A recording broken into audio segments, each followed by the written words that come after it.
That's about as good as it's going to get. Hi, everybody.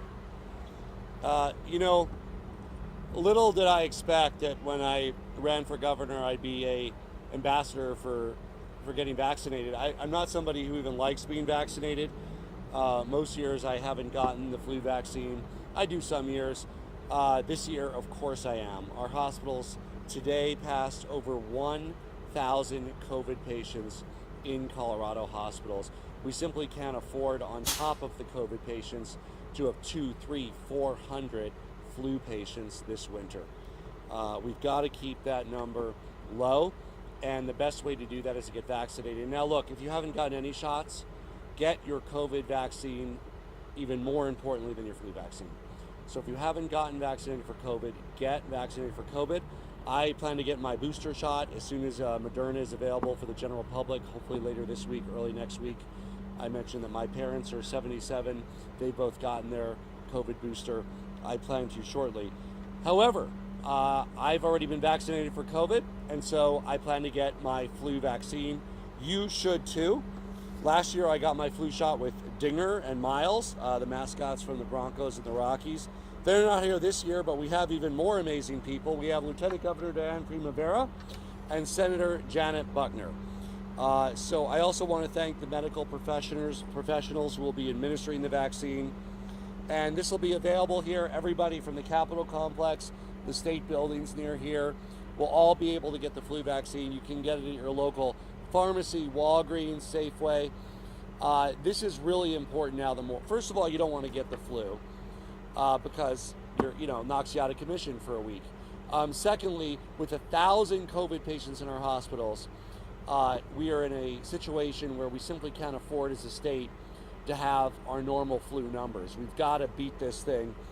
Kind of like the COVID vaccine, the flu vaccine functions in two ways. It reduces your chance of getting the flu, but also, if you get the flu, you have a less severe case. Same with the COVID vaccine. Reduces your chance significantly of getting COVID, but if you do get it, you have a significantly reduced chance of ever needing hospitalization or, God forbid, passing away. The flu vaccine is particularly important for Coloradans at higher risk. That includes older Coloradans, pregnant women, young children, people living in long-term care facilities, people who work every day around others. It's also important to note that if you're experiencing flu-like symptoms this flu season, get tested for COVID right away, as there is a lot of overlap between the symptoms. The flu vaccine is a crucial tool for protecting our hospital capacity. The last thing we need as we battle COVID is a surge of flu patients to push our hospital system to collapse.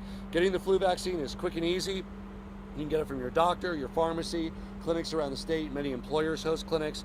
To find out where, go to cdphe.colorado.gov/immunizations. I'm ready to roll up my sleeve and get the flu shot. Next week, I'll get the Moderna booster shot. I hope every Colorado does, because we've got to do this to protect ourselves and protect others. I'll turn it over to our Lieutenant Governor and Director of the Office of Saving People Money on Healthcare, someone who's already gotten her booster shot. We're glad she has. We want her with us for many years to come. Lieutenant Governor Diane Primavera. Thank you, Governor. And just like the safe and effective COVID-19 vaccine, the yearly flu shot is a great way to protect yourself, your loved ones, and your neighbors.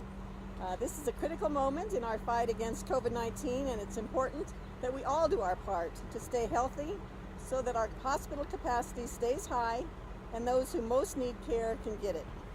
I'm proud of the team at Colorado Department of Public Health and Environment, or CDPHE as we call them, who for 19 months have found creative ways to make sure that getting these life-saving vaccines is as easy as possible for people across the state. I'm also really grateful to have my daughter Darcy here today. She's over there. It means so much for us to be able to gather as a family, knowing that our family is safe and protected. So if you're an older adult, have little ones under the age of 2, which I have 2 little grandsons, have asthma, or manage other chronic conditions, you may be more vulnerable to complications from the flu. I hope that all Coloradoans will find the clinic nearest to them and get vaccinated against COVID-19 and the flu as soon as possible. We are so much stronger when we all work together. You can do your part by getting a safe and effective vaccine. Now I'd like to turn it over to my friend and our wonderful Senator, Janet Buckner. Hi. I already have my vaccine, and I also have my booster, and I also got my flu shot at my local pharmacy last week. But it's wonderful to be here and encourage others to get their flu shot. I am so passionate as an educator and an advocate for education. I know how important and critical it is to get your flu shots to protect in-person learning. In particular, teachers and other frontline workers should get their vaccines. Getting your flu vaccine is so important for ourselves, our families, and our communities. We have worked so hard to get our kids back to school, and doing what we can to prevent flu benefits not only their education, but women and families. Having a healthy family means that we can all thrive and we can all achieve our potential.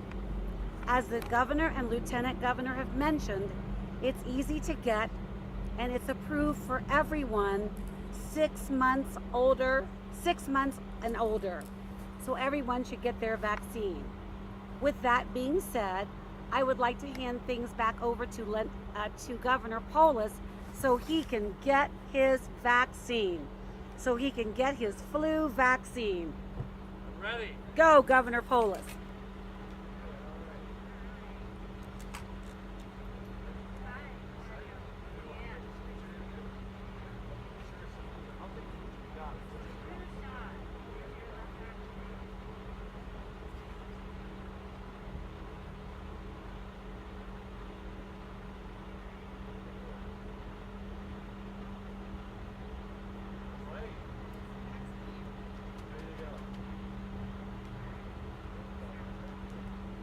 Weather like today.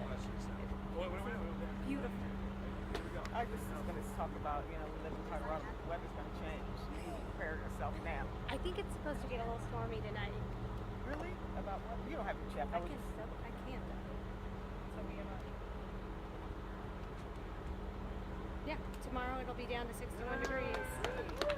Senator Fields, you want to say a few words? I would love to. We're also joined by Senator Rhonda Fields. Senator.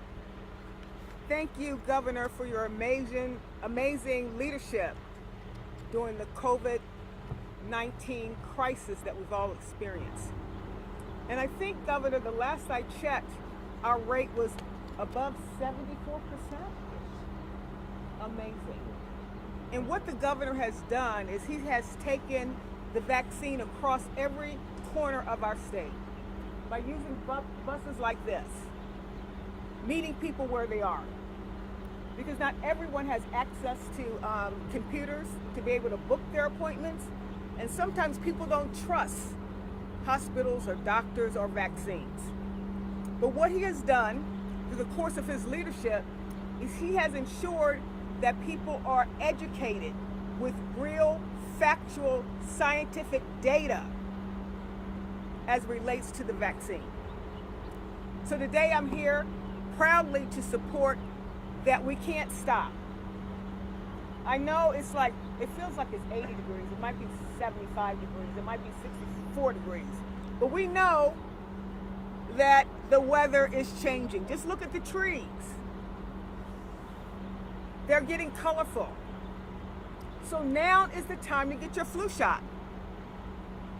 I take a flu shot every year. It's effective. I have no symptoms in reference to what happens. And I've never had the flu. Thank God. But when we think about some vulnerable populations, it's time to get vaccinated. Not just for COVID-19, but also make sure you get your flu shot. Because when you get your flu shot, you're not only protecting your life, but you're protecting the lives of others that you're around. So Governor, thanks for once again using this opportunity to promote good health in the state of Colorado. Because that's what we need. We need everyone to make sure that they're doing their part to ensure that we're safe and that we're healthy. And that's why Colorado is so strong. Thank you. And I couldn't be glad that these three ladies have gotten their flu shot, their booster. We need them. We need great people like Diane Primavera, Janet Buckner, and Rhonda Fields in service. And we want you to be healthy and happy, and we're so excited that you are protected. And it's also, again, today as Colorado passes 1,000 hospitalizations for COVID, it's also a good time to reflect on how unnecessary this is. 3/4 of those hospitalizations unvaccinated. We would not be having an issue in our hospitals if everybody was vaccinated. It would be like a flu season. There could be 200 people, 300 people in the hospital, not 1,000. But this is simply because not enough Coloradans have yet stepped up like these fine ladies have and gotten protected. And I know that more Coloradans will. The flu, COVID, the booster. Let's get it done. Let's end the pandemic and let's avoid a nasty flu season. With that, we'll take some questions. Yeah, on a different, I know Yes. that you're talking about flu season today, but on a different note, the state COVID testing program for schools has been funded by more than $170 million, yet less than 1% of students have signed up for it. Is the program working or is it failing right now? So, as you know, it's a federally funded program. We're excited to deploy it in Colorado, but Colorado taxpayers are not on the hook for it. We would love as many kids in schools to sign up as possible. We're currently at 571 schools. Last week, we tested about 5,000 students on a weekly cadence. That's up from 4,000 the week before, 3,400 the week before that, 2,900 the week before that. So it's going up. We think that along with other measures like mask wearing, like open windows, ventilation, very importantly, parents should keep their kids home when they're sick. All of these measures, testing can add another level of safety to help keep in-person instruction going through the fall and winter. 5,000 or 6,000 students is still a very small amount compared to the hundreds of thousands of students that are in Colorado. Are your incentives working that you're offering for students? Well, we had wanted to offer more. The federal government allowed us to offer $15. We thought if we were offering $30, $40, $50, we would have more, and we probably would. We would have more students, there's no question. But I think fundamentally, we need to get word out, continue to get word out about the program. Of the 571 schools that have implemented it, we want to encourage them to go broader. And of course, we're still welcoming districts and schools to enroll in this program. Again, there's no one silver bullet to safe in-person instruction. There's a lot of techniques that we know work, from mask wearing to open windows to keeping kids home when they're sick to cohorts that are not mingling with other cohorts to testing. And schools and superintendents and school boards are working hard to implement the best set of strategies that works for them. The most effective of all of these strategies, more effective than mass testing, more effective than windows, more effective than masks, is getting vaccinated. Right now available for everybody 12 and up, and within just a few weeks, we are confident will be available for those aged 5 to 11. Will you continue to fund it with $170 million even though only 1% of students are actually participating in it? Well, again, when the federal government offers us money, we like to deploy it. I wish we could repurpose it for other purposes, including additional work around vaccination. But look, the vaccination work is well resourced, so we're not wanting for resources there. And we plan to continue to be welcoming and open to as many schools and kids that want to participate in weekly testing as demand allows. Because again, like keeping windows open and like mask wearing, and of course like getting vaccinated, it's an effective level of protection that increases the overall safety of our schools. My final question, then I'll let you get back to flu shots. Is your biggest challenge getting kids and parents to sign up for it? So with over I'll go back to with over 5,000 kids a week testing, we've already successfully identified around 60 or 70 kids that tested positive. Each one of those could have gone on to transmit that virus to several more. So we've prevented several hundred cases, potentially even more, of COVID through the testing program. If tens of thousands of students were using it every week instead of 5,000, we'd be preventing even more COVID cases. Thank you. The University of Denver for a second year is requiring people on campus to get a flu vaccine.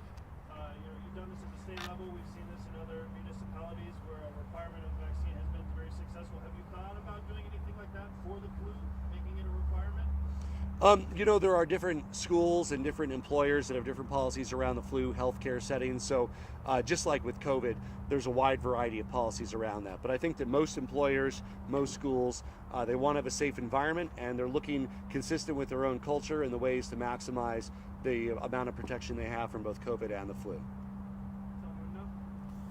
Gobernador, ¿puede invitar a la comunidad hispana a que Sí. se vacune, por favor? Sí.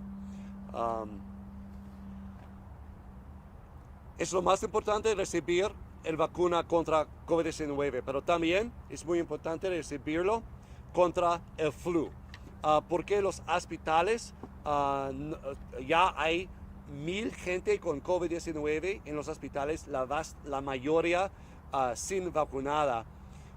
Es más importante que normal recibirlo para el flu también, porque no hay suficientes médicos para tratar todos los pacientes de flu, porque ellos están trabajando con los pacientes de COVID-19 quien no están vacunados.